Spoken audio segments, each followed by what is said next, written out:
मुंबई भागात असलेल्या जुन्या आणि नव्या उंच इमारतींना आग लागत आहेत। बहुतांश आग शॉर्ट सर्किटमुळे लागत असल्याचे निदर्शनास आले आहेत। या सर्व इमारतींचे इलेक्ट्रिकल सेफ्टी ऑडिट करावे लागेल। महापालिकेत इलेक्ट्रिकल सेफ्टी ऑडिट यंत्रणा उभारून ऑडिट पूर्ण करण्यात येईल। उद्योग मंत्री उदय सामंत यांचं वक्तव्य। अध्यक्ष महोदय, सन्मान्य सदस्यांनी मुंबईच्या इमारतींना लागणाऱ्या आगीच्या संदर्भामध्ये या ठिकाणी प्रश्न उपस्थित केलेला आहे। परंतु मला असं वाटतं की फायर सेफ्टी ऑडिट तर होतच राहतं, जिथं राहिलेलं नाही, जिथं आपण करायला लावू, करत नसतील, त्यांच्या आशीर्वादाने या सगळ्या गोष्टी होत असतील त्यांच्यावर आपण कारवाई करू।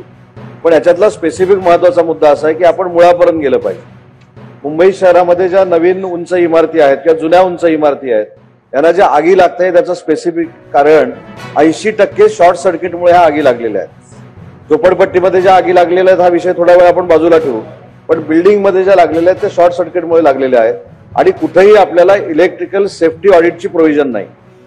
10 मेगावॅट पेक्षा जास्त असेल तर ते करावं असं सेंट्रल गव्हर्नमेंटचं म्हणणं आहे। तर याच्यामध्ये इलेक्ट्रिकल सेफ्टी ऑडिटची यंत्रणा आपल्याला महानगरपालिकेमध्ये उभी करावी लागेल। ती कशा पद्धतीने उभी करता येईल यासाठी नक्की आम्ही प्रयत्न करू। आणि सगळ्यात महत्त्वाचा मुद्दा म्हणजे आपण सांगितलं, सगळ्या सदस्यांनी सांगितलं की फायरच्या बाबतीमध्ये जर काही त्रुटी असतील तर त्यांना कुठच्या परमिशन्स देऊ नये अशा पद्धतीची जी मागणी आहे ती देखील तपासून बघितली जाईल।